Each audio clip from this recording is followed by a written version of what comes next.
everybody. Welcome to the Sci-Fi Sisters live show. I'm Sister Tamia. I'm here with Sister Yvette. Hello. Sister Sabrina. Whoop, whoop. And Sister Fran. What's happening? Hey, what's happening? This is the bestest live show anywhere y'all gonna catch. We got that for sure. And it's sponsored by... For show. And it's sponsored by our friends at Oray's Silversmith out there in Colorado. Y'all, the live show's special sponsor is Oray's Silversmith.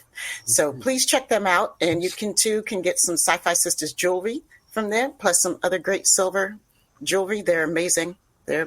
I'm telling you. We have a really cool show, right? Right. Mm-hmm. We do. You know, like somebody. Yeah, what's up, chat? Right. What's up, chat? Everything. I was born in 1971, so it's like imbuing my soul right now. Like, there's going to be lots of cats and can you dig it and. You know, I didn't know where you were going. There's a lot going on right now. Like the 70s have taken over inside my soul, I think. I don't know what's going on. So we have a really special guest. Y'all know him as our favorite Vulcan, our first Black Vulcan. But this man is a Renaissance man who is so much more than a Vulcan. You know, he's an astronomer. He's a musician. He's a writer. He's a director. He's a phenomenal actor. Emmy award-winning director. That's right. Emmy award-winning director. Don't forget that. You know, and he's a hell of an activist. And we're really, really grateful that he's on the show tonight. It's Mr. Tim Russ, everybody. Say hi. Hello. Yay! Welcome to the show. Thank you. Thank you for having me. It's my pleasure. We are like, somebody said, Cassandra said, goat. You got that right. The chat is going off. Oh, yeah. We're so excited that you're here with us. I mean, first of all, I feel like you're somebody that we sisters have wanted to talk to for a long, long time. We're such huge admirers of yours. Both on the screen and off the screen. You're a man who, walks the shit that he talks, and we love that about you. Mr. Vulcan, stop. That is the funniest thing. Go on the internet.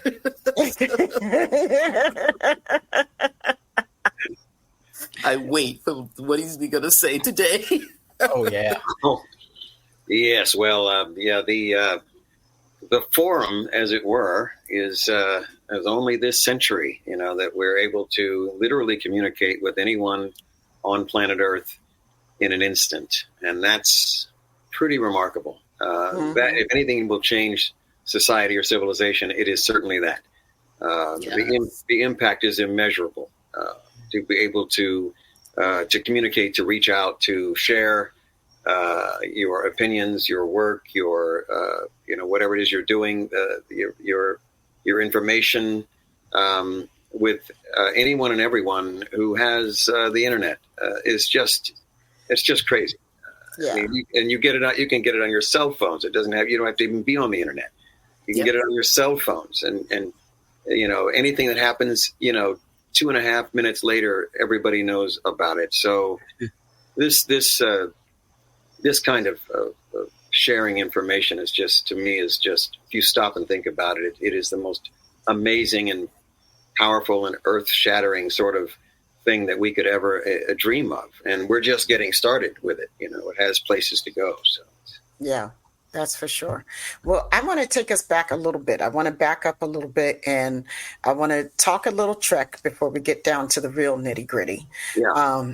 And that's a great song, by the way. You guys go look it up and put it on as your soundtrack for this show. Let's the real nitty-gritty. To the real nitty-gritty. Okay, we can't afford that. That was all I was saying. That was all I was saying. That was it. I'm telling everybody, go look it up. Anyway, I'm going to skip most of the normal Trek stuff, okay? We're just going to talk to you. Were a black alien, damn it. And we loved that. You were a black Vulcan. First of all, I love the Vulcans. And I was like, thank God we have a black Vulcan, somebody representing logic and thinking and order. When you got that role, I mean, were you thinking about the blackness of it at the time too, or how it fits into the context? No, not really. What I was concerned with was making sure, because the character had already been established in the lore. What I was concerned with is making sure that the portrayal of that character was accurate, and that the fans would accept that character, me playing that character correctly. I wanted to make sure that the Vulcan is represented as they would expect him to be represented, not coming on there and messing it up or mangling or doing something different that wasn't believable with someone that's already been established.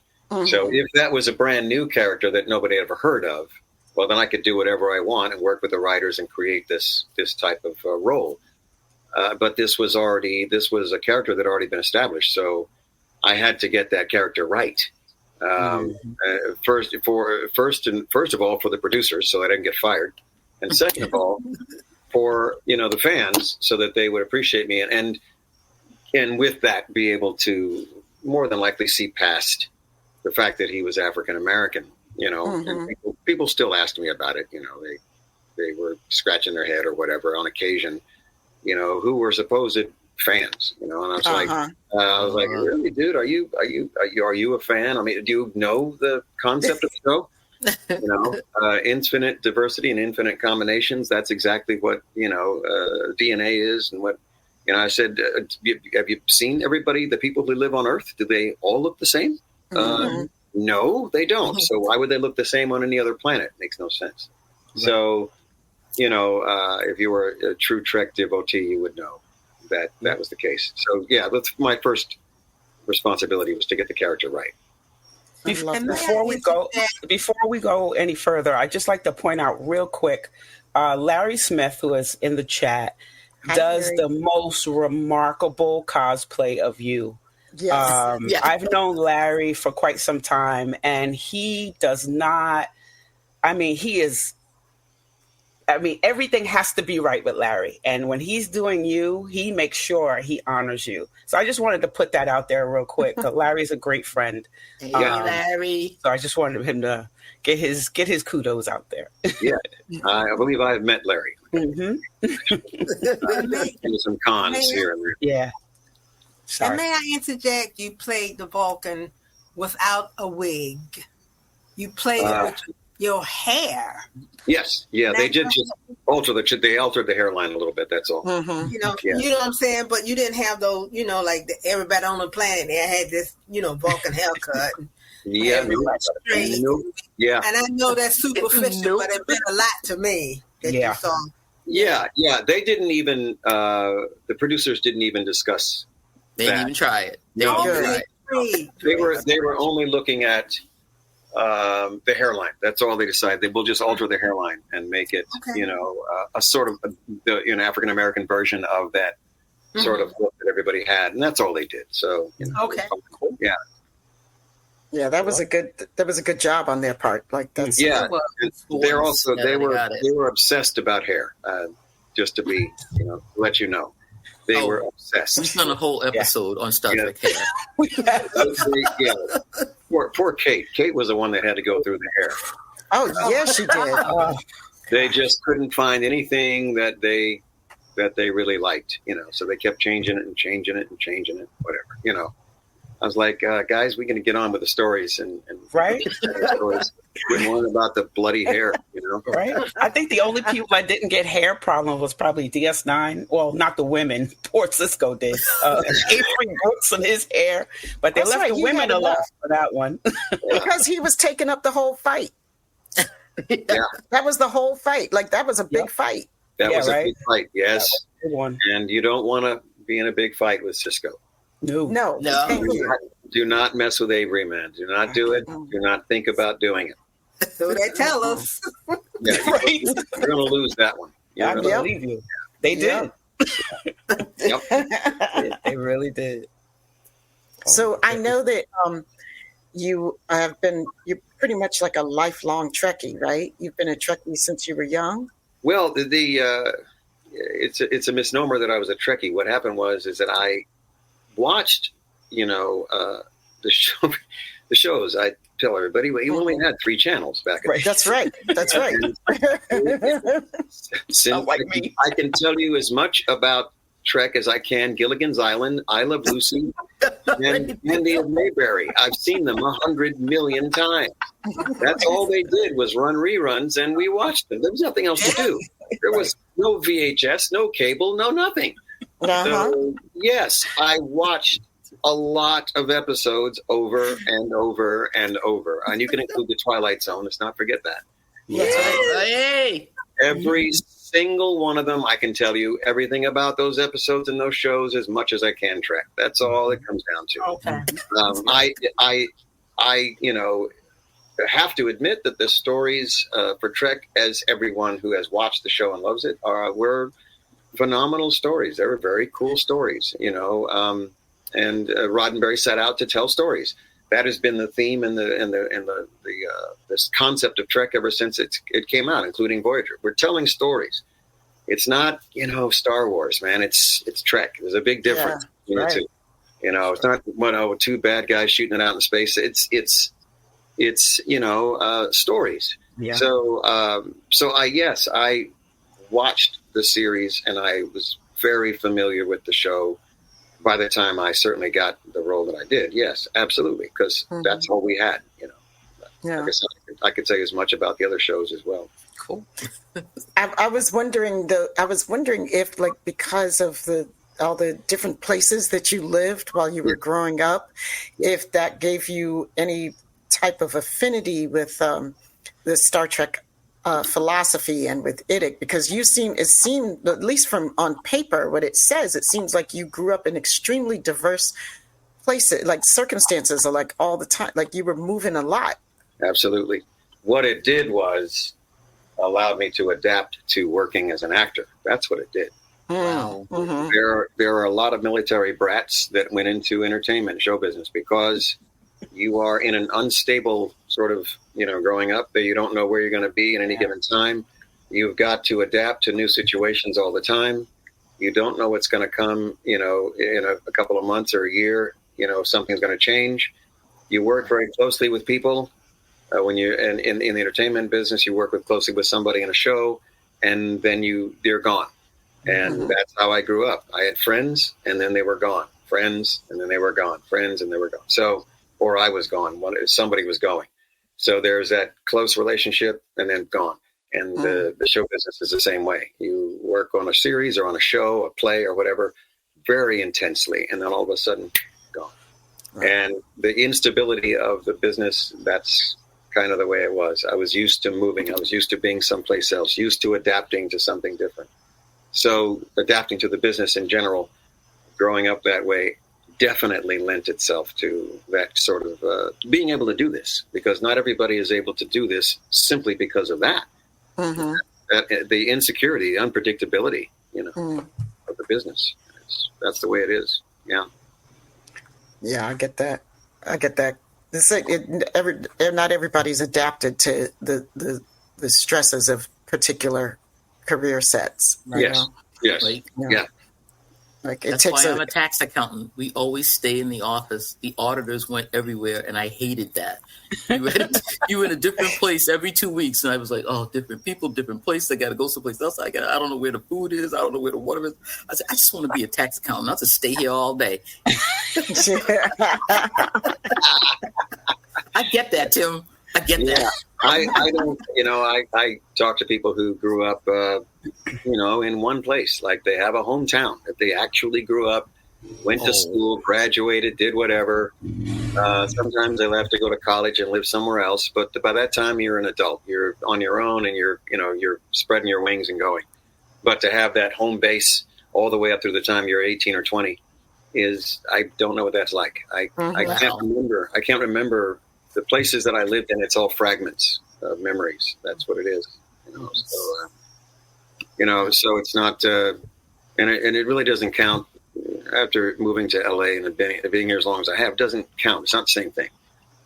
Growing up, you are forming all of your identity. You're forming your awareness, your consciousness, your experiences are all being formed in that span of time from birth to 1820. So that's when you're most malleable. That's when you're most affected by what's around you, and your impressions are made at that point. So the impressions I had were moving every 2 years or so. Well, I'm going to say, like, you were dropped on this earth in Washington, D.C. So Yes. As a D.C. girl, I'm claiming you. Like, I don't care nothing about the rest of that moving around. You were dropped here in Chocolate City, and we claiming you.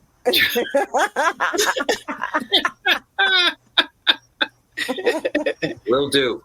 Thank you very much. That's it. Mm-hmm. Okay, so I'm going to ask you about a different fandom, but before I get to that, I wanted to ask you about the films that you made, Star Trek of Gods and Men, yes. and Renegades, Star Trek Renegades. Mm-hmm. Why did yes, that's right, DC is in the house. Why did you want to? Why was it important to do those films for you? Those were work that came my way. Both of those projects were a phone call. Random phone call in the afternoon. Producer said, we've got a project we're working on. We'd like you to be involved with it. And in both cases, wait a minute. So the first one, at least Gods and Men, there was no script written when he contacted me. Wow. So we sort of worked together on a basic outline for a story, and then he hired a couple of writers to write it. And then Renegades, I think, was almost the same. I think he had started writing Renegades when they asked me to come out and do it. He did that. I was just contacted and asked to shoot it and to be in it. Cool. And so because they had enough money to roll on both of those projects, so at least I had the resources to work with that would be decent enough to carry it off. Because science fiction is, man, it's expensive and it's really logistically difficult to do.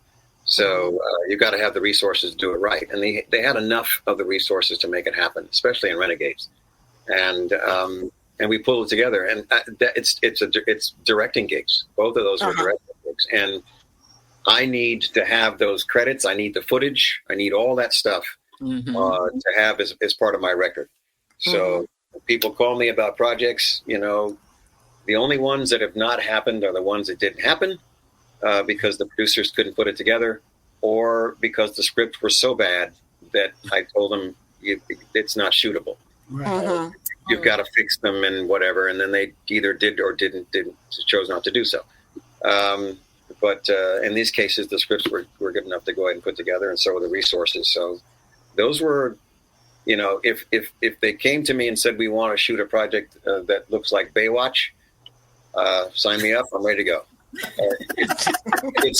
It's a gig, and it was going to be a fairly decent challenge because it was science fiction, so you can have some fun with that, and some creative opportunities.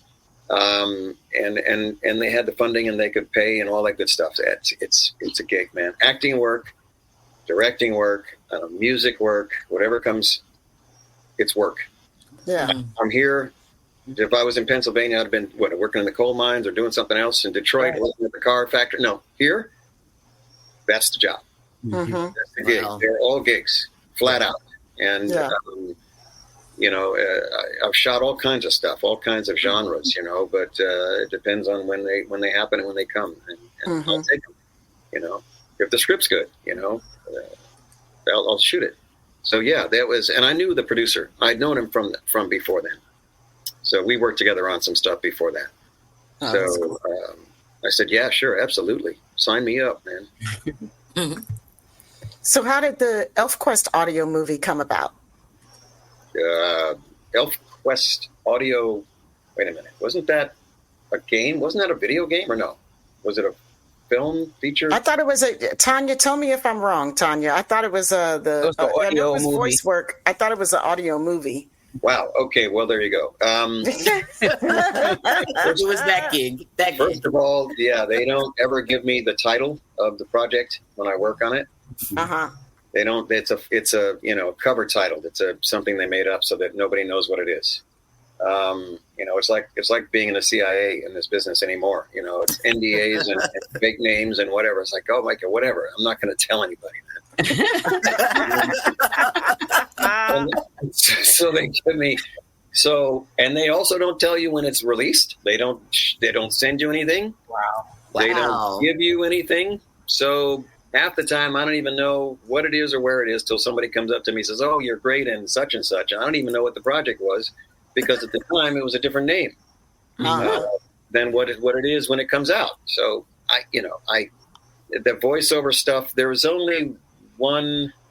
I don't remember what I did in ElfQuest. I couldn't tell you right now. There's a lot of people telling you in the chat right now. They're telling you. It's Sun Toucher. Yes, all the ElfQuest fans Sun out there. Toucher. Oh, yes. Okay. It's coming back to me.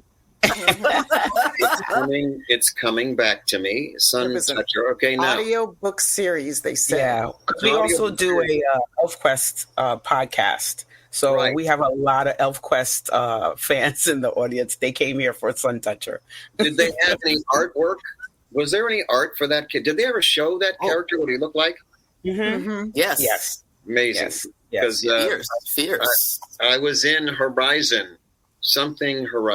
A video game? I think it's a video game. Something Horizon. I mean, that just recently came out like last year or something like that. And I know that I did the voices for that, and I didn't know what the character looked like when I did the recording of the voice. And I saw the character, and I realized, oh, my God, that's totally the wrong voice. Oh, wow.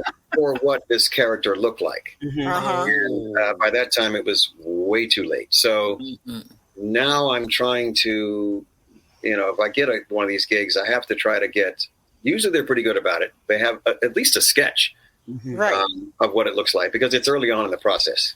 Those things take 2 years to finish. So I now at least try to get an idea what the character looks like so that I can match my voice to it. Otherwise, man, I saw that thing and I was like, it was very successful. People talked about it. They loved it. I just personally didn't like the voice match for what that character looked like. So again, I don't have all the information from these gigs, They'll tell me what they like. They'll tell me what they want. And then I just do it. And sometimes nowadays I'm trying to get an idea what this character looks like so I can really match, the animation when they put it together. Yeah. Otherwise it looks silly. So the ElfQuest, yes, I remember the name Sun Toucher. I do remember. Sun Toucher was Shen-Shen's father? He was a spiritual. I think he's a spiritual. I think he's their spiritual leader. He was a spiritual leader. He was like a shaman. Is that right? Do I have that right? Right. Let's go to the comments first. Come on, chat. I can hear you in the chat. All of a sudden, y'all got. All of a sudden, the chat is quiet. Like, come on, the man is asking you a direct question. Where y'all at? They silent. Lita's dad and Shen-Shen. Oh my God! See, he was blind. There it is. No. Yes, he could sense things even though he could not see. So he was spiritual. He had guidance. Okay, I know which. Oh, this is good. I know which one. That's what it is. That's what it was. Yeah, I remember now. Wait, I just started ElfQuest 2 weeks ago. So yeah. He would. I know. We just popped ElfQuest onto you like all out of the blue and everything. If I go on my own IMDb page, I don't recognize half the stuff that's on there. So it's a movie. It's actually a movie? No, it was audio. It was an audio drama. Audio drama. So it's just an audio drama. Yes. All right. Okay. Yeah. So it's just voices, but it's ElfQuest has been around, I think, for like 40 years, right? Yeah, since the 70s. 40 years. Yeah. It was the first independent comic, first successful independent comic, and it's been around for a long, long time. And they have fans that are just as dedicated as Trek fans and just as intricate and just as knowledgeable. 1978, Nicole's telling me, 46 years, Tanya says. 46. So is it, it was out... I mean, Marvel and DC have been out longer, right? Marvel and DC have been out longer. Yeah. So this came later, but this was in that genre. Yeah. It was turned down, right, guys? Right, ElfQuest fans out there, Wolfpack.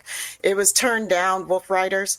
Like Marvel and DC both like turned him down, and then Wendy and Richard Pini started producing it on their own, and it became an instant like cult hit, and then they've been doing it themselves since then. So 46 years ago? What was how did it come out? Was it a book? Was it a comic? Was it a graphic novel? Comic, and graphic novels. Yep. Okay, all right. It was originally comics. Now they have been bound into volumes, and I've spent money getting the entire big volume, so I can read all these comics. Wow, I'm totally into it now. I had no idea about any of that. And crazy. Richard and Wendy are both huge Star Trek fans. Yes. Which is I know Wendy at least was at the very first Star Trek convention, and they continued to go to many conventions throughout the years. So there's a lot of thematic play that when you start reading ElfQuest, it's similar questions that are coming up, very Star Trek-y questions. There's a lot of kinship. Yeah, it's interesting because the genres are they're very different genres. Yes. Yeah, they're not they're science fiction or sci-fantasy. Is it sci-fantasy or is it fantasy? What is that? Sci-fantasy or fantasy? I think it's fantasy. It's fantasy. Yeah, it's just fantasy. Okay. But it's storytelling. It's great storytelling. That's what it is. That's what holds it together. And you gotta have the storytelling, man. It's very important. You gotta have a good story. Pure and simple. Right. 46 years, you got to have a good story. Right. You got to write something. If you can a story that's 46 years old and you could still hook me. Yeah. Wow. That's remarkable. And you were in it. Yes. I was in it. Yeah. I had to be reminded of the details, but yes, I was in it. But it just shows you, the work, no matter if it is just a job, you do good work. No matter what it is, you're still putting, that's why we love you. It might just be a job, but we know when you do a job, you're doing the job. Oh, yeah. Yeah. I mean, once you get the job and you have the gig and you have the obligation to get it, you got to get it right. You can't half-ass it. You got to get it the way it should be, and do it right. Absolutely. And as far as that, to this day, and even what is it?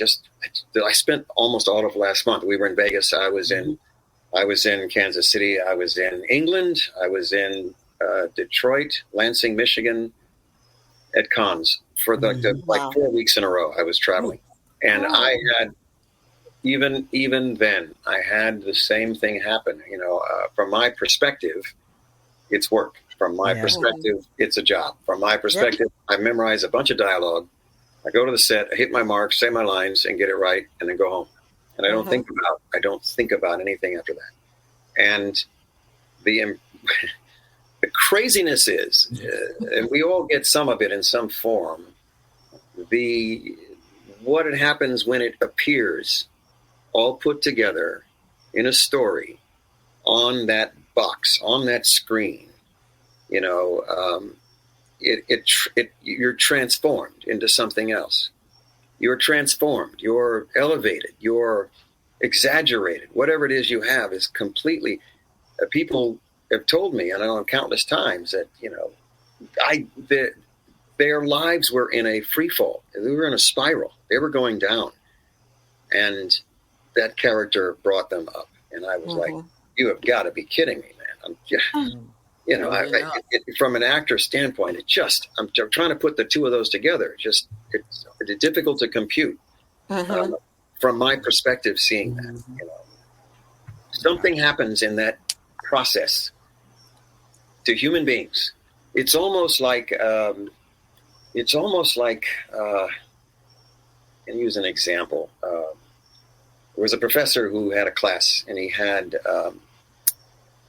told his students, he was I think it was in a science class of some type, and he he pulled out this fountain pen, which is a very fancy looking, sort of a classical, antique looking fountain pen. And he said this fountain pen used to belong to Albert Einstein. And the class was just amazed. And he passed it around. He offered it to somebody. They passed it around, and they were just looking at it, and they were like, it was incredible. They were holding this fountain pen from somebody like Albert Einstein, used to write equations with this fountain pen. And then after he passed it around, he told everybody, that fountain pen actually belongs to me. It's my personal pen. Einstein. The point that he was making is that they endowed that fountain pen with spiritual essence. They made that fountain pen more than what it was simply by him telling them that. Mm-hmm. That's how easy it is for human beings to be transformed by something, for the magic, as it were, to seep in. And I think there's something about that with this character. These characters, the characters you see, it doesn't have to be Trek. It could be something else where they just pull you in. Music the same way. What is it? Mm-hmm. What is it that it just reaches into your soul, man, and grabs you? From that perspective, it changes what you've done. All I'm doing is walking. I'm saying some dialogue and walking across stage. I'm playing a character. There is an emotion. There is something that the character is giving you, but it has a profound effect on the other side to people, right. Not everyone, but, individuals. And it's just a very strange thing. And I've always wondered about it. And I don't know, someday I'll talk to a psychologist and see what they say. So. I think I love it too. I mean, I think that's that's story, right? That's truly the power of story, and why story is so important. It's so transformative, like you said. I mean, it reaches into your soul, and touches us in ways that exposition or talking conversation cannot do. And I think that that's the beauty of why we need art.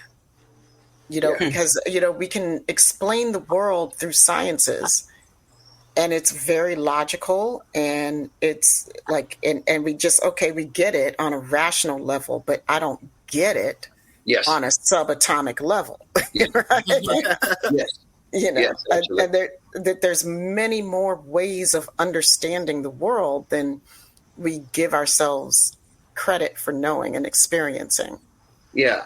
Yeah, and the difference is in that, because you can also make the same analogy with music. I mean, to be able to meet, if you have somebody that you have just bloody idolized your entire life, musically, they have spoken to you, because we know how music it's just magic. It's crazy and it's magical how it speaks to you, and it's a particular artist, and you have a chance to meet them. And you are floating 2.5 feet off the ground, man, because you are in awe of that individual who is just a human being like yourself. That's right. They have the same issue. They're going to put their pants on one leg at a time. They go to sleep. They get up. They eat. They're the same. They're human beings, and they've created this stuff that has reached into your soul to the point where when you see them, they are not just normal human beings. They are supernatural in your eyes, right? And everybody's going to have it. It's going to be different for everyone. Literally everyone is going to be different for, right? For me, I would have something similar for some of the artists that I've grown up with and listened to, but for me, I had the experience of being on the Paramount lot, and we had a big publicity thing we had going on. There were a lot of guests that were there, special guests, and there was somebody at the time, at some point in time in the evening, where there was wanting to get my autograph or something, and at the same time, I was chasing someone else to get their autograph.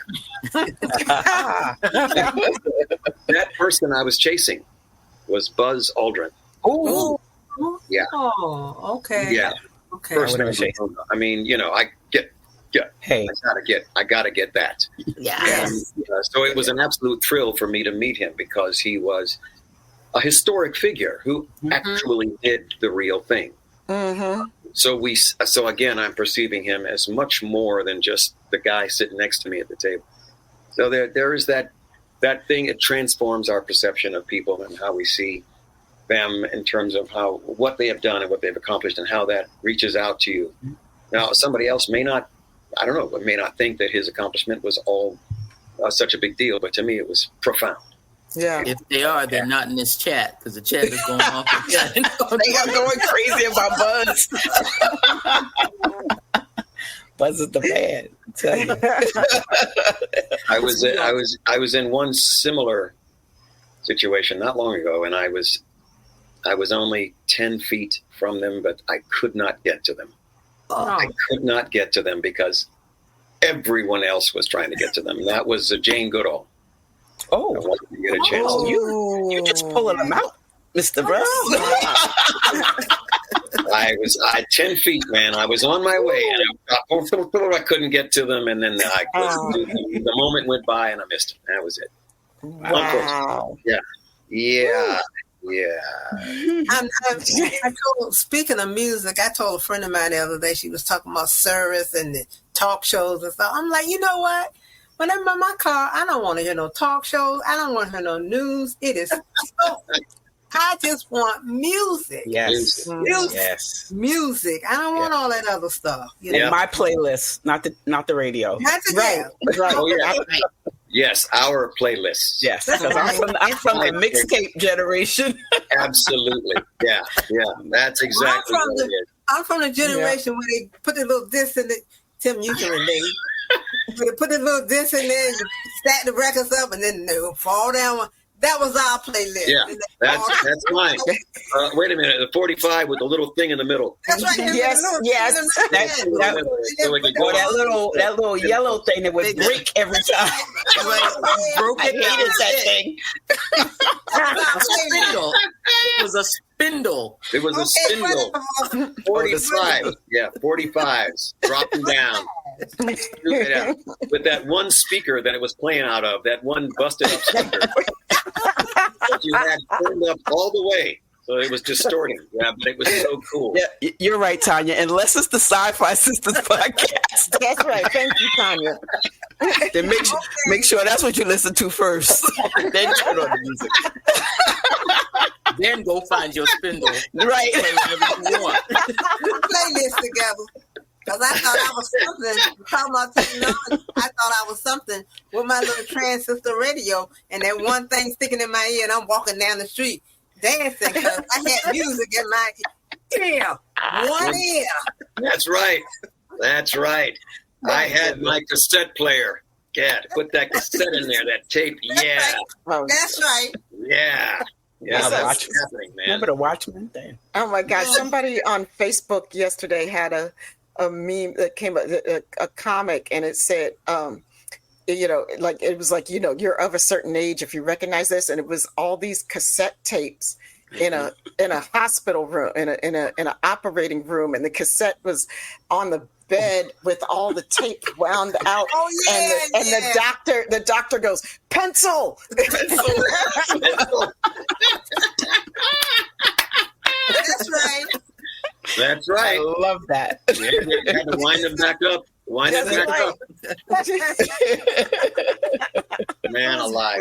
Oh, my goodness. Oh, brother. Yeah, because I mean that's how you know something is powerful. Like we are sitting there trying to mend the medium, fix the medium on which we're hearing it. Like we spent how many hours did y'all spend winding a tape back, or God forbid if it had gotten twisted. Oh, that crease. That damn crease. Yeah, so the song would warble. Yeah, every time it went by that one spot. Yeah. But that's what we had it going on. That's what it was. That was what it was. And in terms of the tech, Chad is going crazy. I try to explain to the youngin. I try to explain to them that I grew up, and most of us grew up where the tech would hit a plateau and it's going to level off, and nothing changed for a long time. You had TV, you had a radio, you had a cassette player, records. How many years? Oh, he froze. He froze a little. Black and white television, and it was, we had it for a long time, and color TV and a long. And now the tech just goes straight up like this, and there's no stopping it. It's never going to plateau. It's never going to stop. And that, again, is revolutionary when it comes to how we function in our society. This is craziness, man. It's madness. All you're doing is chasing this tech ghost. You're chasing this creature that's always 2 feet in front of you, 2 steps ahead of you, trying to keep up with it, man. If you go, what is it on the airplane? We used to get a book of tickets and to buy 3 or 4 or 5, 6 tickets. You used to give you paper tickets, and there'd be 4 or 5 or 6 of them. And he's telling me every step you went, somebody would take a layer of that ticket off. And now you can't go to a concert without having your cell phone with the QR code thingy on it, the scanner thing. You're not gonna be able to do anything if you are not able to keep up with whatever the tech of the day is. Right. The simplest things are going to be out of your reach, beyond your reach. Absolutely. Brilliant book about that was written in, I can't remember the year of the book. I read it in the 90s by Werner Vinge, classic sci-fi author, called The Rainbow's End. If anybody out there has read it, let me know. But these are the questions that they're asking. The man is basically frozen. He's got cancer or something. His family freezes him, and then he wakes up 60 years later, 70 years later, and it's about how much technology has passed him by. There's been this singularity. There's been this where we are now. AI is happening. It's a thing. The whole world is transformed by it. Kids are in school. He's looking at his grandkids that he doesn't know yet, and he's where are your books and your backpack as you're walking to school? And they're like, Dad, we have a tablet. And he's like, how do you learn anything? And they where's the library? Don't you guys know how to research? And the whole thing is how are people learning at this point? They're not learning to I remember when I had to do reports and I had to go look up who are the Keystone Cops? Who are you had to go to the library, pull out an encyclopedia or several books, read some stuff right down there. It was all about the questions that you're asking to find the answer. That's how they were getting graded. Who could ask it's a brilliant, brilliant book. It's called The Rainbow's End, and I highly, highly recommend it. But these are the questions that they're talking about, they're looking at. That we are at this point that, like you said, you can't put the genie back in the bottle. It is never. Things these kids, it's normal for them to have everything change every day. They're having, they don't even recognize how mind-boggling these advances are because they happen so continually. They just assume this is the way the world is. You know what it is, and it is for them. Yeah, this is normal, and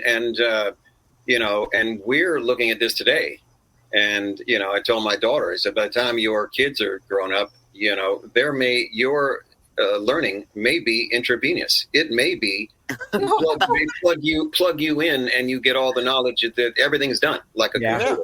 They just upload it to your brain, and we're out of here. That is going to happen eventually. It's I don't know how long down the line, but that's going to happen eventually. There won't be reading data, whatever, none of that stuff. I told her, I said, your kid's going to look at you and say, you used to hold a cell phone? You used to actually push the buttons? You used to, right? Really? You had a cell phone? Yeah, you had a cell phone. You had an actual thing that you held, exactly. You had a laptop? You had a computer? Yeah. All that is coming.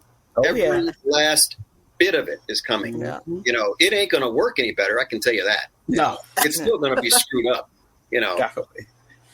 The Matrix Matrix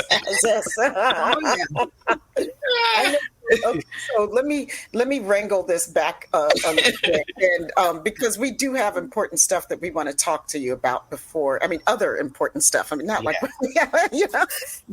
before we have to let you go. And then one of those constancies, I hope that we will have in the future is voting, right? Mm-hmm. We have.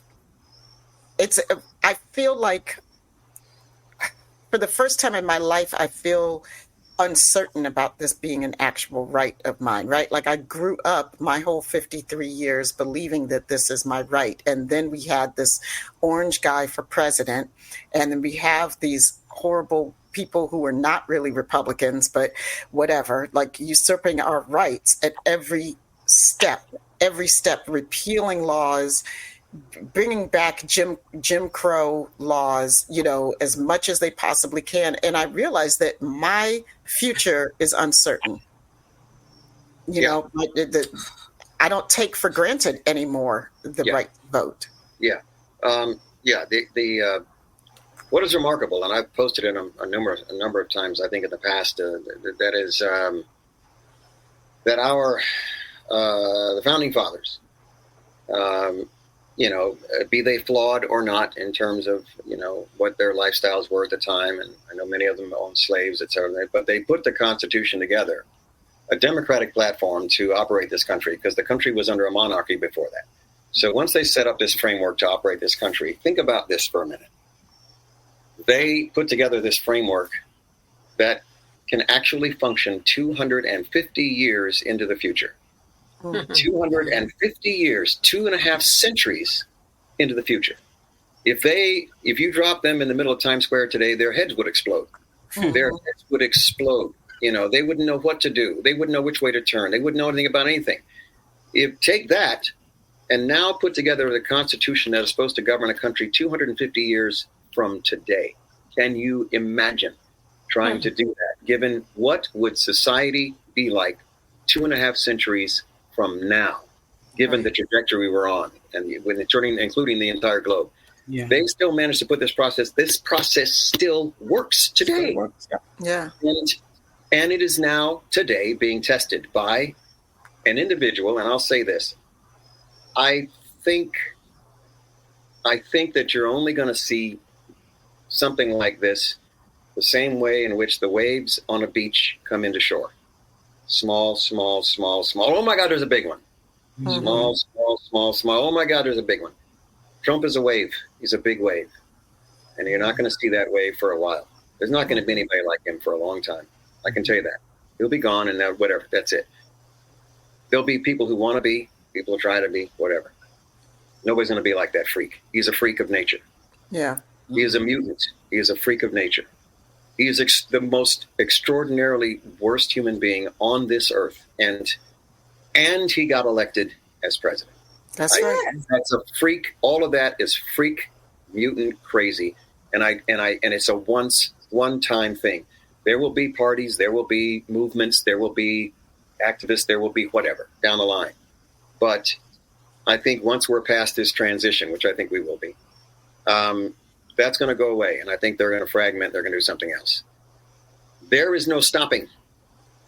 There is no stopping us. There is no stopping the movement that we are in. There is no stopping the attitude. The young people ain't going to put up with it. They're not going to. They don't have to. They have no point of reference to her. They're just going forward. Yep. They are part of a global community. They're in touch, what was I saying earlier, with the entire world. Yep. We're in touch with everybody all at the same time. They are growing up with people who are gay, who are trans. What does that mean to them? Absolutely nothing. Absolutely. They don't have all of that nonsense to worry about. These folks following Trump, man, they ain't going to be around that long. They're going to be gone, man. That's it. And they're not going to be able to convert all these people. That movement is as much as it is, which is basically, it's caste. The movie Origin talks about caste. It's a caste system in our country, which is unique. The United States is not that old, only 250 years old. Mm-hmm. We're babes in the woods. So our test, we had one before, we've got another one now. Mm-hmm. And we'll get over this hump, and I think it'll be fine. The Democrats finally did something that was unprecedented. Finally got the unprecedented. Finally. And we shook the hell out of them. And so now we have the upper hand. Yeah. And I definitely believe that the odds are in our favor, and that we're going to make it through. It just, the people in charge need to do what they're supposed to do. That to me is the most important thing. People who are in charge. It sure shit ain't me. I'm not in charge. Right. We're not making decisions, man. Nope. We're not, doing this. The DOJ, the Congress, they got to do the things that need to be done. Yep. You can see it as plain as the nose on your face right in front of you. You've got to make the efforts. You got to do the thing. I'll give you an example. The voting situation in Georgia. Oof. Absolute, utter nonsense. That is absolute insanity. Where is the DOJ? Where's the DOJ? Where is the Justice Department? Thank you. That has a civil rights division. They have a civil rights division. Where are they? Why are they not challenging any of the laws or any of the threats that election officials are talking about making, denying certification? Where are they? Mm-hmm. They should be right here on somebody's microphone, because it's got to be on a microphone and a camera. That's right. Got to be on a microphone and a camera, right there, saying to anybody who's thinking about any shenanigans, we will be on your ass. Mm-hmm. Yep. Okay? Mm-hmm. If you even think about it. And that will shut all that shit down. It'll shut down. Next day, there'll be crickets. But never going to happen. Those people need to step forward. They have the power and the authority and the responsibility to say, you cannot do this. My God, we've had elections since we've had elections. Yes. And we've never had any problems with the elections since we've had elections. Up until this ass in one election, has to turn the entire thing upside down. It's just madness, man. Yeah. And somebody has to take responsibility, the activists and ourselves and whatever we can bark and scream and holler. Somebody has to do that fucking job, man. That's not me. It's not my job. Right. It's not our job. It's their job to do the goddamn job, man. And pull the plug on all this nonsense. This is nonsense. Yeah. It really is. I mean, we can't even get the voting rights amendment passed. Right. I mean, So I know you're saying that, voting has always been something that both parties don't want the regular everyday person to do because it's too much power, So I've been working in the government for the last 30 years, and I don't think it's ever going to change because voting, people don't think it's important. And I think that's why we have to, like us, people who people listen to once a week, have to keep saying you got to go out there and vote, because that is the only power you really have. Unfortunately, electoral college is. Well, getting people to vote is one thing. Yeah. But suppressing the right to vote, that's another. But people have been suppressing the right to vote forever. I mean, it's not new. It's not new. But I think, we have not had this kind of issue before. I mean, I grew up going to the polls. I voted, and it was never a problem. Just 10 years ago, 14 years ago, 15 years ago, there was not. The voter suppression laws blew up after 2020 because Trump gave them an excuse, a reason to come up with laws based on obviously nothing but fabricated nonsense. But they gave them the impetus and the motivation to come up with these laws. We didn't have those kinds of restricted laws in my lifetime that I was growing up. We never had those issues. Getting people to vote, that's an entirely different, beast. But to actually come out and pass laws that say you cannot do XXX, which takes away people's ability to get to the polls and to vote, to take away the polling places, to take away the ballot boxes, to take away the early voting, to take away all that stuff, to kick you off the voter rolls arbitrarily, just for whatever reason we can make up. That kind of stuff was not in existence before 2020. It was not there. The Voting Rights Act, all you need is a Democratic House and Senate and a president. And people have to understand you need a Democratic House and Senate. You can't do it without a Democratic. You have to vote the whole ballot. Yeah. Yes. Those local elections are extremely important. Voting for governor is probably the most important thing you could ever do. Because if you don't have the right governor, that's the way the country goes. That's it. And state legislatures as well. Yes. Yeah. These people will vote for a Democratic governor and then vote a Republican state legislature. What are you doing? And then what's going on in your school, in your schooling for your, school board. Like, school board. How did that happen? Like, how did that? Like, get on that school board. Oh, yeah. Get on that school board. I mean, one of the things that I would like to encourage people to do as well, is that, find a way to get active in your local community. Not everybody is made for politics, and not even on the local level. But if you are, and if you have a mouth that likes to run, if you care about your neighborhood, like say that it is your school board, say you do have issues like, oh my God, they're trying to ban books in my kid's school. Yeah. Well, get on the school, make a run for the school board so that you don't have school boards stacked with, or at least just go to the meetings. Just go to the meetings. Or go to the meetings. Oh, yeah. Or go to the meetings. Right. You don't have to run for a position. I think I look at all the open meetings that we have locally here in DC, for each ward, and the ANC commission, the ANCs have meetings, and here's a public hearing about this road work that's going to be done. There's a public hearing about this decision or that decision. And it's only ever the same people in these well, first of all, they hold public hearings at times when people are still at work. I mean, that's another issue. That they really don't want people to be involved. But if you can find a way to be involved, you can write into your elected officials, and make your voice heard. There's so many ways to be involved that are outside of just voting. Yeah, 100%. And earlier shout out to obviously to Larry Smith and also to Linda Saruchis from Arizona, which is now going purple. So the progress is being made, in these states. The progress is being made. Oh, yeah. It is. They have stirred up the pot because the Democrats before that were pretty much fast asleep. Oh, so complacent. They have we're hibernation while they were just running over everything and have been for about 50 years. They have been trying for about 50, 60 years, a long time, actually. They've been fighting since Social Security was enacted. They didn't want that. They have been at it because, as they like to accuse us of having, the deep state, the real deep state that exists are those people who have all of the money.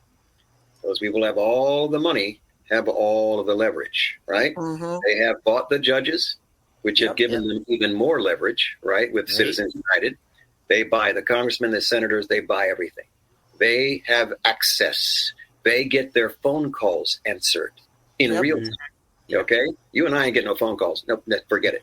I don't care who you're calling. You ain't going to get them on the phone. They'll get somebody on the phone. They can go to the $100,000 a plate dinners. Everybody else cannot. And they can sit there and they can say, Senator, Congressman, this is what I need. This is what I want. It has nothing to do with you. It only has to do with them. It's a handful of people. That is the deep state. Those are the people who are manipulating literally everything. Because God knows they don't want to pay anybody's taxes. They don't give a rat's ass about about you and grandma and your parents and your brother and your sister and your disabled kid and whatever you got going on, your rent, your bills, your groceries. They don't care about any of that shit. They don't cook their food. Somebody goes and buys it for them. Somebody cooks it for them. Somebody cleans it up for them. They don't go to your airport and sit around waiting for Southwest. They got their own airport with their own jet and then their own helicopter. They ain't sitting in traffic. They don't deal with any of this shit. It doesn't matter to them who the president is because they're billionaires. They have everything. What the fuck do they care? They pay an entire corporation to do their taxes. That's right. So they don't need it. So the rest of us that run the goddamn planet, everybody else, man, the worker bees, they're the ones who need it.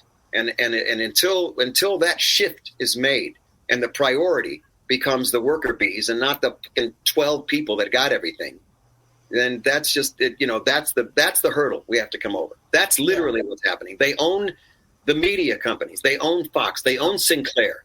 They own 800 radio stations across the country. Not supposed to, but they do. Right. And they are the ones that put out, what is it? It's not what is it? What's his name used to say that used to be in charge of one of the big media companies? It's not the messenger, it's the message. That's what he used to say. It's not about the messenger, it's about the message. They have all of the outlets for their message, which is against the government, so that they can get rid of the government. The government's a thorn in their side. They don't want the regulations. They don't want to pay the taxes. And that is the mountain. That's the top. That's the thing that we're pushing up against. Solely that's it. They pay for the campaigns. They put the money into the senators and the state. They put the money in the governors. They put the money in the president. They put the money in the Supreme Court. They put the money to all those places to get what they want.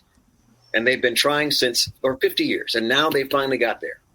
So now is the time that we're awake. We have to move back on that. And I'm not running for Congress. I am not running. No goddamn way am I putting my hat in that ring. You as smart as you look. That's right. That's right. Don't do it. That's madness. That job. I tell you, we've got we got one shot here, folks. And this equivocating about Kamala did this, is that. I don't want to hear. I couldn't care less. Let me tell you how much I could care. I could care less.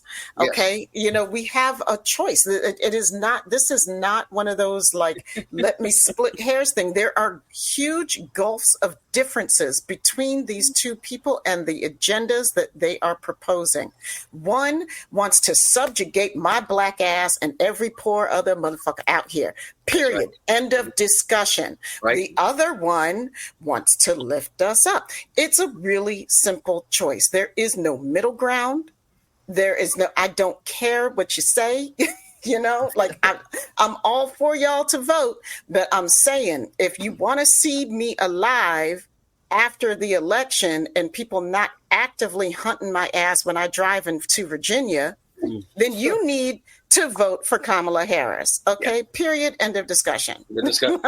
There's no such thing with those two, the lesser of the two evils. There is no comparison. Not even close. Not even close. And women. Punch them in their throat. Wow. For God's sakes, the ladies, man, have been crucified by this party. Crucified nationwide. They have a target on you that I understand why it is and where it's coming from. I understand. I get it. They want to go back to the 1950s crowd. I understand. Wow. I get that. But it's really, to me, the same way that we keep seeing, some African Americans or Latinos or whatever, and women voting for Trump, which is fucking mind-boggling. Saw my brother up on the news the other day talking about he was going to vote for Trump. I think to me, I put it the best way. Sometimes there's house Negroes and sometimes there's slave Negroes. Yes, as Frangela said, they're making biscuits. They're biscuit makers. Look, at the end of the day, some of them are being paid. They're propagandists and they're being paid. Candace Owens and a few others. I get that. We understand that. But there's others. I mean, Robinson out of North Carolina. I don't know. I don't know. Yeah, I don't even understand that one. What planet this dude is on?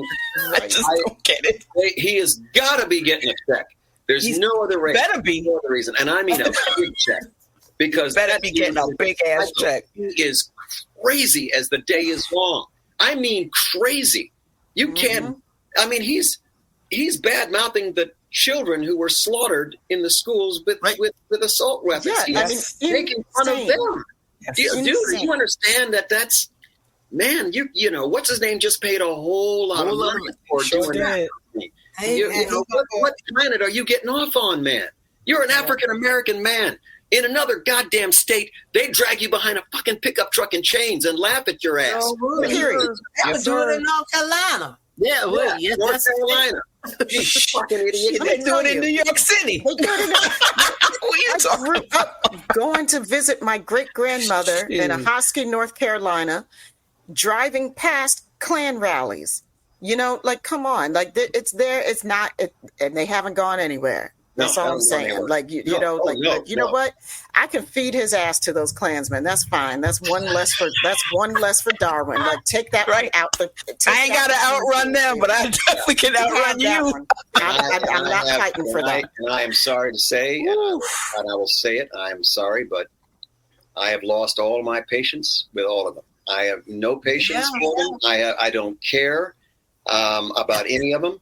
I am not going to reach out to them. I'm not going to have sympathy for them or empathy for them.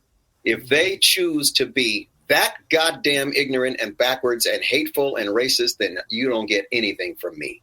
Yeah. You get whatever in the hell it is you deserve, and that's the end of it. Exactly. You made your bed. You made your choices. You made your choices. I'm done with all. Just give them. You have to. No. No. You're going to learn the hard way. Yep. You're going to learn the hard way because we're going to take over, and your ass is going to be at the train station while the train is gone. You're going to be standing on the platform wondering what the fuck happened while you're scratching your ass. Yep. There it is. That is. That's right. Yeah. Well, I had to get it all fired up before we. It's okay. This is the place to get it all fired up. That's right. Yeah, with the sisters. Yep. And everybody listening, like she said, you got to tell your friends and your family, get your ass over there to vote. I'm in California, so my 40 million votes doesn't matter, you see, because we have an electoral college. So most of our votes are in the shitter. It's all those other votes in those 3 or 4 damn states that count for everything. Those are the states where literally everyone's vote will count. Yeah? Yeah. I mean, the fact that 8 million votes don't matter is just, to me, insane. The only thing I might think about doing is I might bring a case to the Supreme Court. Like, electoral college is unconstitutional. I don't need a lawyer. I don't need an attorney. I don't need a law degree. You don't know. Just tell them. The electoral college is unconstitutional. It is a national election, a president of the country of the United States, and every single person's vote does not count. Mm-hmm. That's right. It should count, and it does not. It does and not. That is unconstitutional. And I'd like to see what Clarence fucking Thomas says about that. Don't go down that road. We ain't got enough time for that one. I got words for him. Buddy. Yeah.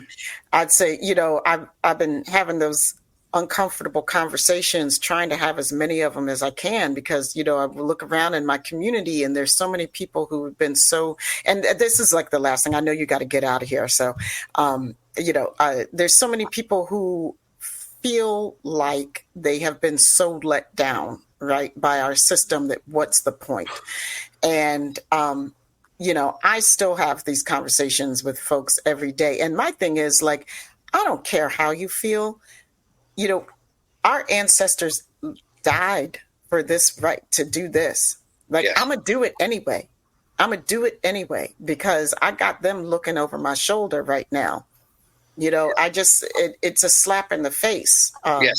Yes. And for your black ass to exist and talk about you don't care about whether or not you're going to vote, and these people went through the hell that they went through just so you could be here. I can't. I don't have patience for it. Can't do it. So, yeah. Agreed. They have to, because they're living today and they don't realize, what people went through in the past, and they're not tuned to that. That is the biggest and the best argument about it. It is a process. The democratic process is a process. It's a very large, cumbersome, clumsy, overburdened process. That's what it is. It has to be babysat every single day, all the time. That's what this process is. Nothing is going to happen that quickly. You can't get 5 people to agree on where to go to lunch, for God's sakes. And you've got millions of people trying to figure something out. So the analogy is that the democratic process is like a garden. You plant the seeds in the garden. You have to fertilize the soil, right? You have to get rid of the pests. You have to weed the garden, right? You have to tend to the garden, trim the plant, cull. You have to do all these things to make the plant, and you cannot let it go. You have to keep at it and keep at it and keep at it. And those folks who think that nothing's going to change, it will change over time. It's just not going to. It's not going to happen overnight. Right. And if they are not participating, then it's going to take that much longer. Exactly. Right. They can run for office themselves, or somebody else can run, and you can choose candidates that you think can make those changes. And eventually those changes will take place. It is simply not going to happen overnight. Nothing in this size of this country, with global economies and politics going on at the same time. This is all, it's a big beast, man. It's 300 million people that all want to do something bloody different. Good luck with all of that. It's going to take some effort to get on people on board, and they have to be motivated to do so. I don't know what else to tell them, to get them to go out and do it. But I can understand that they're frustrated, and but it's today in 2024. Right now, it's better than it was in the 1950s and 60s, man. That's right. There's that. We are represented on the media. Right. We are represented on the media.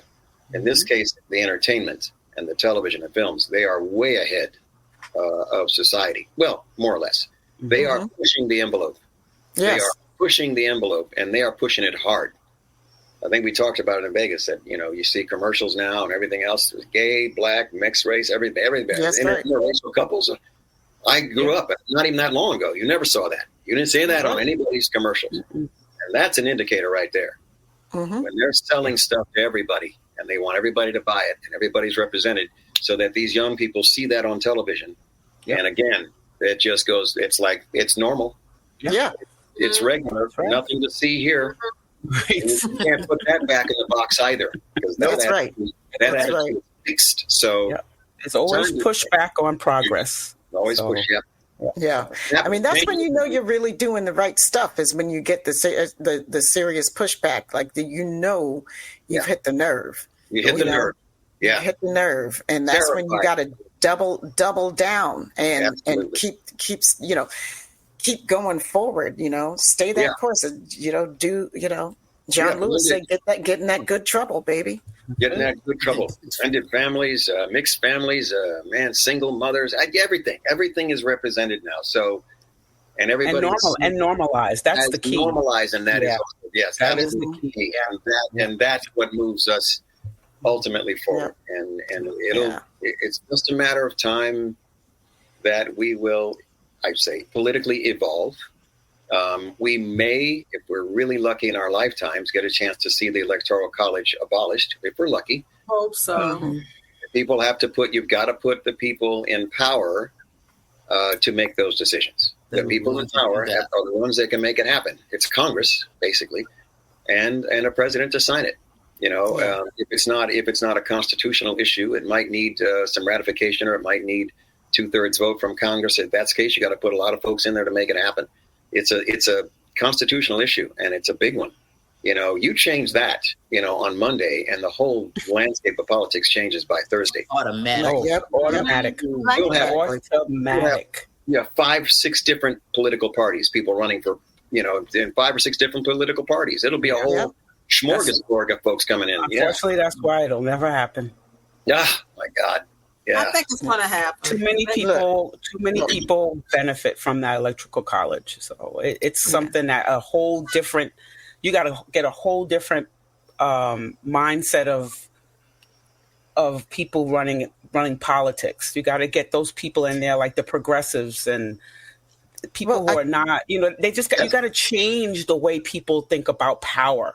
Absolutely. But I think that we're getting there, though. I think that we're in one of those progressive moments, one of those step moments towards that, like I remember talking about electoral college when I was in college and telling my mom, like, we got to get rid of this electoral college. And everybody I said that, and especially like a daughter of DC and all of our friends are political people, was like, oh, like I said, the worst thing, like I came out, like I had a second head on my shoulder or some shit, like, oh, there she goes. There goes that to me again. She's always different than everybody else. She's a radical,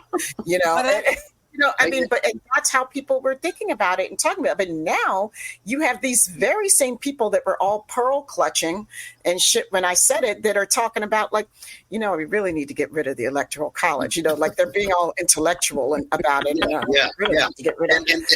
I never thought because they just saw what happened. Because they just saw what happened. And but I never thought I'd see a black president in my lifetime either. No, that's absolutely true. I never thought I'd see that. So I think things are going to, yeah. And we're about to make history again in a minute. But yes, we are.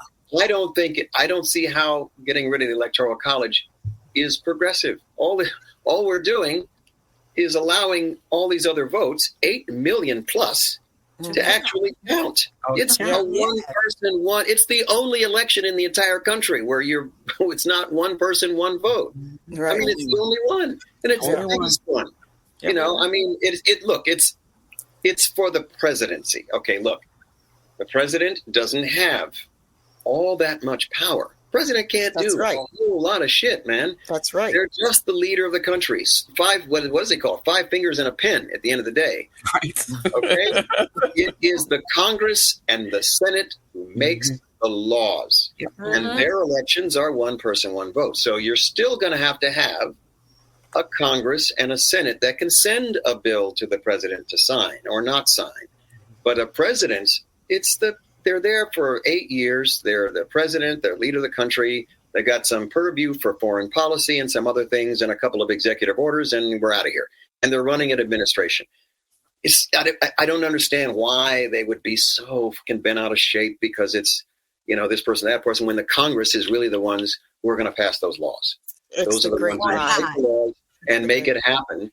And the presidency, there's no reason why we couldn't have a couple of extra parties, independent party or the Green Party, whatever the fuck party, with 8 million votes we can choose a candidate, and you can set it up where it's the runoff. When you have a runoff, you have they have to have 51% or something or other. You can set it up so that it's that somebody with 32% wins and that's it, or it can be that you have 2 people that have a runoff and they have to get at least 51% or whatever it comes out to, and you can do that. I think you could do that. And it wouldn't, and I don't see that as being progressive. But then everybody's vote counts, man. It's not fair that your vote doesn't count. That just doesn't make sense to me. And the fact that we got to do all this damn work to get one person in the office, to get all those electoral votes, because the fact of the matter is that even though we know we have those states, those huge states with all those huge amount of electoral votes, those other teeny ones count too. Like those little bits of electoral college votes, they add up and count too. So we really do have to do the work for everybody to vote. Yeah. We really cannot fuck around with it and be don't know. Like every single one of us has to vote. Even in DC, that has like one electoral damn vote, we got to vote.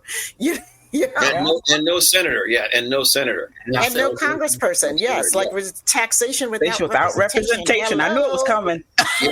Right there. It's on our damn license plates. Taxation without representation. People, it's what we fought the damn Revolutionary War for. Hey, DC people.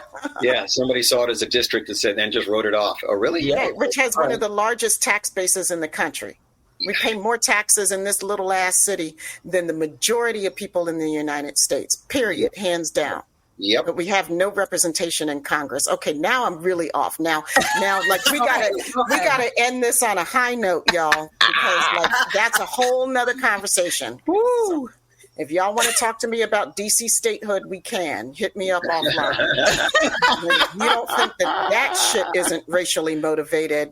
I got another thing for you. Because I tell you, the first time when we get a white mayor in this city, guess who's going to get statehood? I am looking forward to this election cycle. I do believe that. I do not believe the polls, national polls, are that close at all.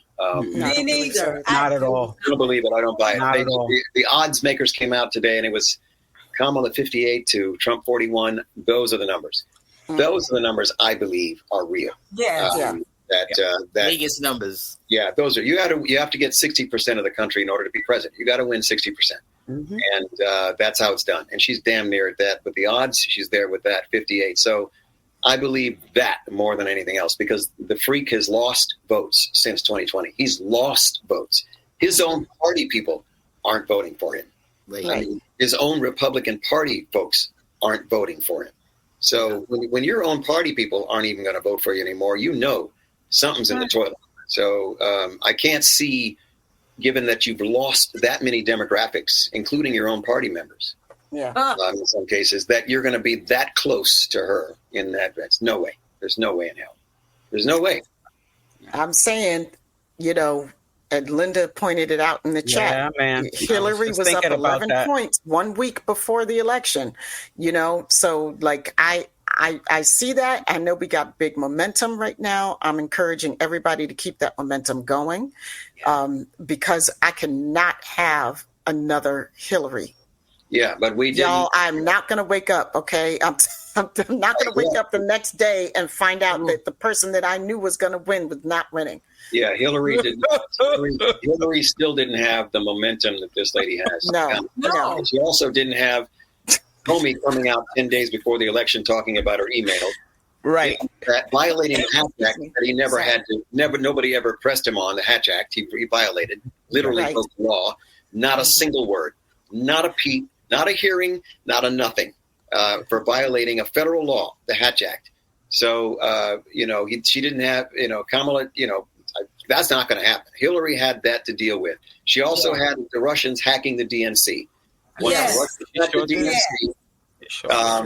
it's always, they're always trying to break into the DNC. What is up with that shit? It's always, I know, right? These fuckers they just cannot do anything, on a level playing field. They have to jerk it around and screw it around. So once they hack that, the Republicans give them everything. Well, no, because the Republicans cannot fucking win. They cannot win anymore. They cannot win. They're not the popular party. Once they hacked them and gave away all that information with the Bernie voters, okay, I had an argument with a African-American woman right in front of my house, a millennial. I was arguing with her about Hillary versus Trump. And she saw both of them. What was that? Both of them as being the same. Bernie voters. Yes, she was a Bernie voter. That was Hillary's problem. Yeah, that and Comey. And Comey. It doesn't matter what her points were ahead of time. Right. She had Comey, who screwed her 10 days before the election. And they knew it. They knew it was over. And then you had the hacking of those elections. So people like this lady that I was arguing with right in front of my house. She was no, dummy. She was fairly bright, but she was a Bernie voter.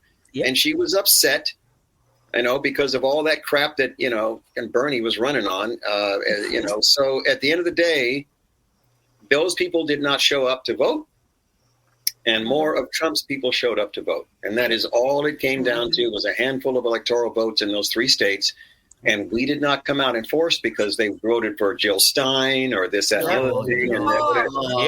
And that was it. The margin, it was a fraction what he won by. So there is a difference between that and this. Yeah. And then the last thing I want to say is everybody vote early. If you have the option to do early voting, do your early voting. Do it as soon as possible. Y'all don't leave it to the last day. There's a lot of shiggity going on with as we've talked about with the polls and people pulling, and double check and make sure you are registered to vote. Yes. I can't tell you how much shiggity these people have been pulling while we've been sleeping. Yeah. Okay. So double check, make sure you're registered, and vote early if you have the option. Vote early. Yeah. That is the best advice. Yeah. Absolutely. Yeah, they tried to take early voting away here. They couldn't do it. What state is that? I'm in Virginia. They tried to take away the early vote there? Mm-hmm. They tried to take because the Democrats control our house, our state legislators, and they voted it in early voting, and they tried. Our House and our Senate, local House and Senate, are both Democrats. Right.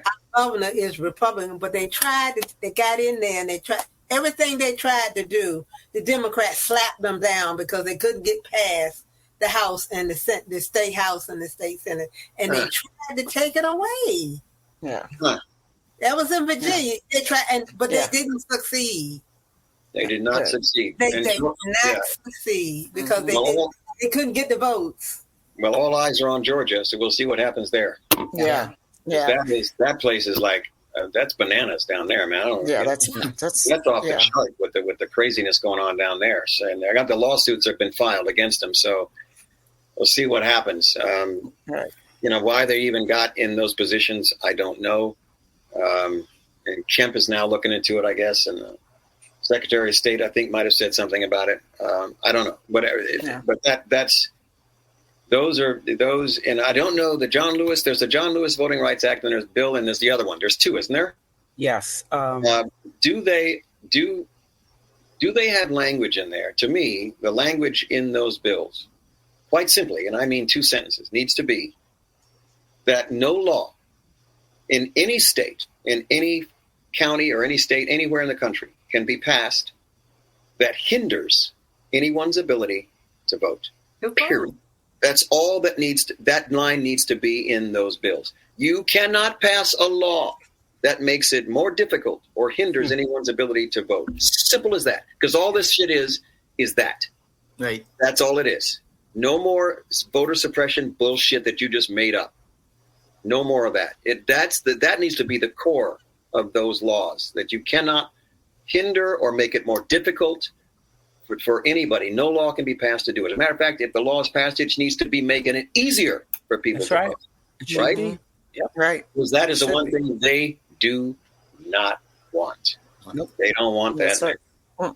They don't want that at all, because they know that, the Democratic vote is big. It's bigger, right. It's growing every day. It's growing. Yeah. We're going to show up. We're going to show up. The women, and y'all know what else? There's a lot of so-called Republican women are going to go in that voting booth and vote for Kamala. They're not telling their husbands, but they're going to do it. They stepped in it. They got it all over their shoes, and they can't get it off. They cannot get it off. They stepped all in it, man, trying to babysit some fraction of their stupid-ass party. Right. They stepped in it. Well, that's how they lost their party anyway. So, they're supposed to be political wizards somewhere in there. Somewhere. They're supposed to be brilliant. They're supposed to be this and that. And you can't look at a simple set of data to tell you which way to go. Yeah. You're going to go upstream like that against all the shit that everybody wants: gay marriage, abortion, all that stuff. That's the other direction, and you're trying to go upstream. So what are they doing? So you're kowtowing to a handful of billionaires and/or the Christian right wing. Thank you very much, and sit your ass on the side of the fucking corner with a dunce cap on, because you're gonna lose with ignorance like that. Stupid. That's it. I cannot wait. You can't wait till election day when we find out that. I can't wait until they choke on Kamala's win. I cannot wait. That's right. That's right. That's what I'm talking about. Man. Choke on it. I want Fox News to be just pissing all over themselves. It's going to be those bars on Fox News with the sound. No, wait a minute. No, they'll be covering.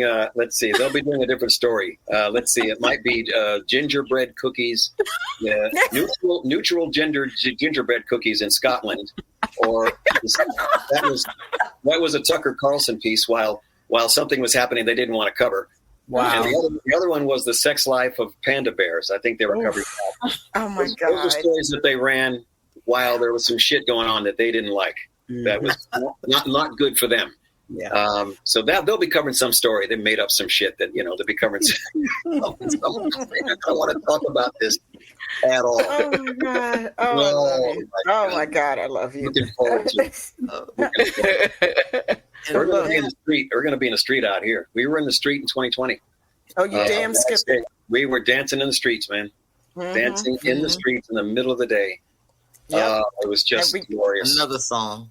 We're going to be dancing too. I know. It's another one. We're going to be dancing too all over this country. We're going to do this, and it's going to be awesome. And we're all going to celebrate together. And you know what, folks? I know I just looking at the chat, it gives me so encouraged. You know, I know that we got people coming in from all over the country for this chat. And I know that these are people with energy and excitement and ready to roll. So, you know, if this is just a sampling of what's going on out there, then we got this. We got this, but we got to make sure we got this, right? You know, like, you gotta do work. You got to do work. And then we got to make sure it's like such a big victory that there's no way in hell that anybody can contest a damn single thing. Yeah.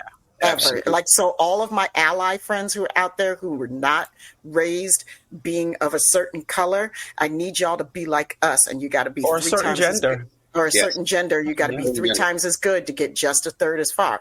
You know, like you got to do it to the T, baby. Yes. The whole thing. And I think I want to go back just real quick. I know we want to end, but there's something that you said about doing the community action. And you got to do the little things. Make sure that the people that you see, you know, if they need to get to the vote, if you need to get a carpool, get people, older people to the voting, early voting. Just make sure people are taken care of when it comes to voting. Check your registration more than once. Make sure it's up to date. Even after you vote, make sure you can check. So if you do early voting, you can check on your ballot. Just make sure you do those checks and balances. Make sure that your children are registered, you know, because a lot of times when our kids go to college, we forget about that. They have to be registered where they live, and they need to put in an absentee ballot. So please make sure that that's done. My kids would just come home to vote. Thank God they weren't going to school too far away. But just make sure that those are little things that you can really make a difference in. Huge difference. Yeah. They have their absentee ballots. Yeah. Yeah. And that's a like big one. Yeah. Yeah, the absentee ballots and like you said, helping people get to polls. You know, Yeah. Yes. I know you just read JR's one. I read it too. Fox News, when Kamala wins, koala bears are adorable, but have chlamydia. News at 5.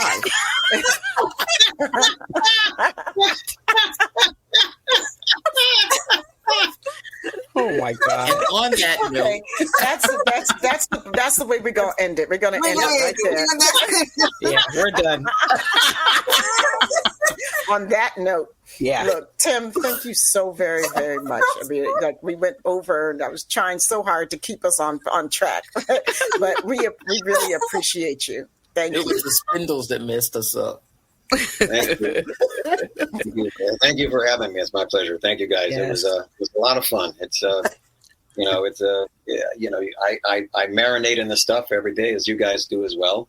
So, you know, it's going to come up, and it's always a topic, and I'll jump in with both feet without even thinking twice. So, awesome. Only, you know, primarily, I'm almost 70, so I have a reference point, and I know what normal looks like. Mm-hmm. And as long as it's Abby normal, my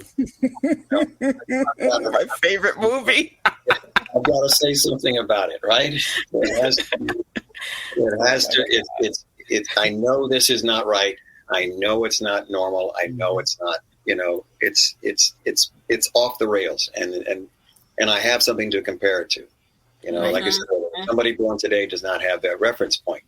They don't know what that was like. So they only coming into the world thinking this is routine. No, it's not routine. This is totally hardest thing. Yeah, this is not right. Not even close. So, you know, that's why I do marinate in it. Yeah. okay. Yeah. It is what it is. We'll see what happens day at a time. There's not that many days left. We're getting there, pretty close. Yeah. So we'll be there, and we'll see what happens. Yes. Yes. Yes. And we love you guys too. Thanks so much for joining us tonight. Thanks for all the fun in the chat and all the great comments and being such a fantastic community. And that's it for us, y'all. Peace, love, and hair grease. Very good. Take care, guys. Have a good one. Thank you. You can find us at sci-fisisters.com. That's SYFYSISTAS.com. Join us at the Mothership, that's MUTHASHIP, and the Sci-Fi Sisters Book Club, both on Facebook. On Instagram, TikTok, and Threads, sci-fi.sisters. And we are also on that platform formerly known as Twitter at Sci-Fi Sisters. For interviews, the live show, and our infamous Top 10 series, subscribe to our YouTube channel at Sci-Fi Sisters, Inc. Become a patron of Sci-Fi Sisters today at patreon.com/Sci-Fi Sisters. The Trek Geeks Network's presenting sponsor is Fansets.